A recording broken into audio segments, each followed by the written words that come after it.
नंदुरबारमधनं आपले प्रतिनिधी आफताब खान सध्या आपल्या सोबत आहेत। आफताब, नंदुरबारमध्ये कोणते प्रचाराचे प्रमुख मुद्दे आणि अर्थातच कोणत्या मुद्द्यांवरती आता नंदुरबारकर हे मतदान करणार आहेत, कोणत्या अशा लढती ज्याच्यावरती महाराष्ट्राचं लक्ष लागलेलं आहे?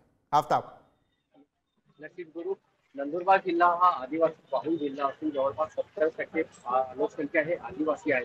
तसेच नंदुरबार जिल्ह्यात नुकताच झालेल्या लोकसभा निवडणुकीत कडनं जे प्रचार केला जात होता त्याचा विरोध करत काँग्रेसचे जे उमेदवार होते त्यांनी संविधान, मणिपूर यासारखे मुद्द्यांवरती जोर दिला होता। त्याचा नक्कीच काँग्रेसला फायदा झाला होता, त्यामुळे ही जागा काँग्रेसला मिळाली आहे। परत आज विधानसभा निवडणुकीची जर आपण गोष्ट केली तर नंदुरबार जिल्ह्यात 4 विधानसभा जागा आहेत। त्याच्यात राज्यातील पहिल्या क्रमांकाचा मतदारसंघ आहे अक्कलकुवा विधानसभा मतदारसंघ।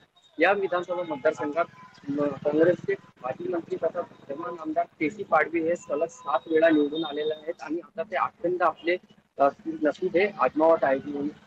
तसेच त्यांच्या विरोधात महायुतीतून शिंदेची शिवसेनेचे आमशा पाडवी यांना उमेदवारी मिळाली आहे।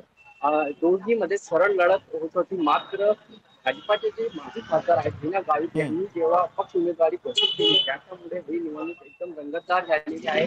यासह माजी मंत्री पद्माकर वडील हे देखील भारतीय आदिवासी पक्षाकडून याच मतदारसंघातून उमेदवारी या मतदारसंघात लढत होणार आहे।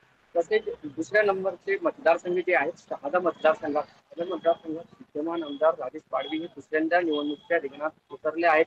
त्यांच्या विरोधात नुकत्याच भाजपच्या प्रदेश उपाध्यक्ष पदाचा राजीनामा देऊन आलेले राजेंद्र गावित यांना काँग्रेसकडून उमेदवारी मिळाली आहे। तर या मतदारसंघात दोन्ही काँग्रेस आणि भाजप सरळ लढत होणार आहे।